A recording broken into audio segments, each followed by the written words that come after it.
As a case study આપણે શીખવું છે કે ધીરજ કેવી રીતે કેળવાય. Because the best decisions you take if you have patience. હમણાં જ ગયા જ મહિને અમેરિકામાં શિકાગોમાં ફોર્બ્સ 500 કંપનીઝ, જે ટોપ 500 કંપનીઝ છે એના HR મેનેજર્સની મિટિંગ હતી, એક સેમિનાર હતો. અને 3.5 દિવસના સેમિનારમાં હ્યુમન રિસોર્સિસ ડેવલપ જે કરતા હોય દરેક કંપનીમાં, એ મેનેજર્સ અને ઘણા બધાને તો 20-20, 30-30 વર્ષના અનુભવ HRDના, કઈ વ્યક્તિનો કેવો ઉપયોગ કરો, કઈ વ્યક્તિ પાસે શું રિસોર્સિસ છે, કઈ વ્યક્તિની બુદ્ધિ, શક્તિ, આવડત, હોશિયારી શું છે, એનો કેવી રીતે ઉપયોગ કરવો, કઈ જગ્યાએ એને ગોઠવવો, એને કેટલી સત્તા આપી, એને કેટલી છૂટ આપી, એને ક્યાં બાંધવો, ક્યાં છૂટો મૂકવો. It is HRD. તો એ હ્યુમન રિસોર્સિસ ડેવલપમેન્ટના મેનેજર્સ ટોપ ઇન્ટરનેશનલ કંપનીઝ જેના ટર્નઓવર્સ 1000, 2,000 કરોડથી માંડીને 40, 70 કરોડના ટર્નઓવર્સ હોય વર્ષે, એવી કંપનીઝના મેનેજર્સ ત્યાં ભેગા થયેલા. 3.5 દિવસનો સેમિનાર હતો. એ સેમિનારના અંતે એક પેપર તૈયાર કરવામાં આવ્યું કે આપણે જે 3.5 વર્ષ સુધી આપણે એકબીજાના 3.5 દિવસ સુધી અનુભવ શેર કર્યા, આપણે નવા વિચારો કેન્દ્રિત કરવાનો પ્રયત્ન કર્યો કે કેવી રીતે હ્યુમન રિસોર્સિસ બેસ્ટ ડેવલપ કરવું અને એને યુઝ કરવું. એ લોકોને, બીજી નાની કંપનીઝને, આમ સમાજમાં વહીવટ અને વ્યવહાર કરતા નાની મોટી કંપનીઝના મેનેજર્સને લાભદાયક થાય એની માટે આ પેપર તૈયાર થયું. એટલે કન્ક્લુઝન ઓફ ધ સેમિનાર, એમાં પહેલો જ મુદ્દો એ લોકોએ લખ્યો, ફર્સ્ટ પોઈન્ટ, કે બને ત્યાં સુધી HR ડિપાર્ટમેન્ટમાં એવી વ્યક્તિઓની નિમણૂક કરવી કે જે વ્યક્તિઓ કોઈ NGO સાથે સંકળાયેલી હોય, કોઈ નોન ગવર્મેન્ટ ઓર્ગેનાઇઝેશન સાથે, એટલે કોઈ આવી સમાજ સેવા કરતી સંસ્થા સાથે સંકળાયેલી કોઈ વ્યક્તિ હોય ને, એનો HRમાં ઉપયોગ સારી રીતે કરી શકાય છે, એવા નિર્ણય ઉપર આવ્યા. એના કારણો એમને લખ્યા.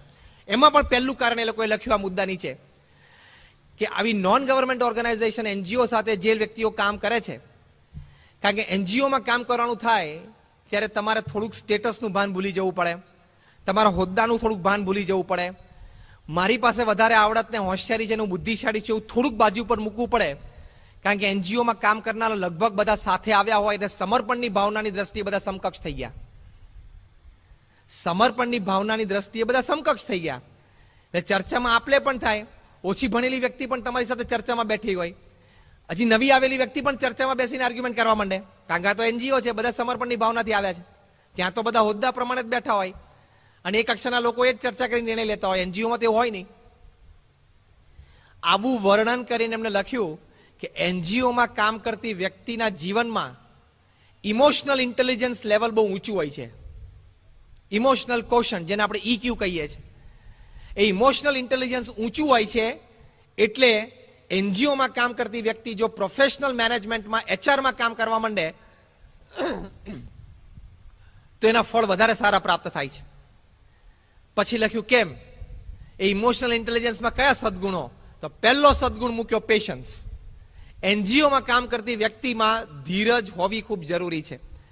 કારણ કે NGOમાં તો ઘણી વખત એવું બને, આવી સમાજ સેવા સંસ્થાઓમાં તમારો જ વિભાગ હોય ને તમને પૂછ્યા કે નિર્ણય લેવાઈ જાય.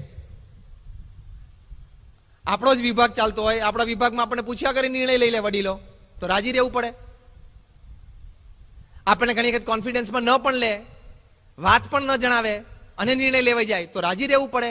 ખાલી રાજી રહેવું નહીં, ભળવું પણ પડે. એ વખતે ધીરજની કસોટી નહીં, ચરમસીમાએ બસ થવાની તૈયારીમાં આવી જાય. એ વખતે ધીરજ રાખીને નમ્રતાથી કાર્યમાં જોડાઈ જવું પડે. એટલે પહેલો જ સદગુણ આ મૂક્યો કે ધીરજવાળી વ્યક્તિ એ HRમાં કામ કરશે, પણ એની ધીરજ ક્યારે રહેશે કે એનું ઇમોશનલ ઇન્ટેલિજન્સ ઊંચું હશે તો. અને ઇમોશનલ ઇન્ટેલિજન્સ ક્યારે ઊંચું હશે, NGOમાં કામ કરશે તો. એટલે અહીંયા છાત્રાના વિદ્યાર્થીઓ બેઠા છે, છાત્રાની નાની મોટી પ્રવૃત્તિમાં ભળશો, સ્ટડી સર્કલથી માંડીને એન્યુઅલ ડેથી ઇમોશનલ ઇન્ટેલિજન્સ ઊંચું આવશે. કે મને તો સારી એક્ટિંગ કરતા આવડે છે ને એન્યુઅલ ડેના નાટકમાં મને તો રાખ્યો નહીં, મારા કરતા તો ઓછું આવડે છે ને એને આ નાટકમાં રાખી દીધો. આ તો બહુ લોકલ દ્રષ્ટાંત આપું છું, પણ એવું બનવાનું. તો એ વખતે જે ધીરજના ગુણ ડેવલપ થશે એ બહાર પ્રોફેશનલ મેનેજમેન્ટમાં નહીં થાય. કારણ કે બહાર પ્રોફેશનલ મેનેજમેન્ટમાં તો સહેજ સ્ટેટસ તૂટ્યું, સહેજ તમારા સર્કલની અંદર આવીને કોઈ ડિસિઝન લેવાનો પ્રયત્ન કર્યો, અરે સજેશન પણ કર્યું, કૂતરા બિલાડાની જેમ ઝઘડે છે. કહેવાય બધા મેનેજર્સ MBAs, 15-20 વર્ષના એક્સપિરિયન્સ હોય ટોપ લેવલ મેનેજમેન્ટમાં, પણ કૂતરા જે રીતે સ્ટ્રીટ્સમાં ઝઘડે છે એનાથી ખરાબ રીતે ઝઘડે છે. એમ આઈ રાઈટ ઓર રોંગ? સંપૂર્ણ ધીરજ જ નથી, ટોલરન્સ જ નથી. એ NGOs માંથી શીખવા મળશે. આ પેપરમાં લખેલું છે.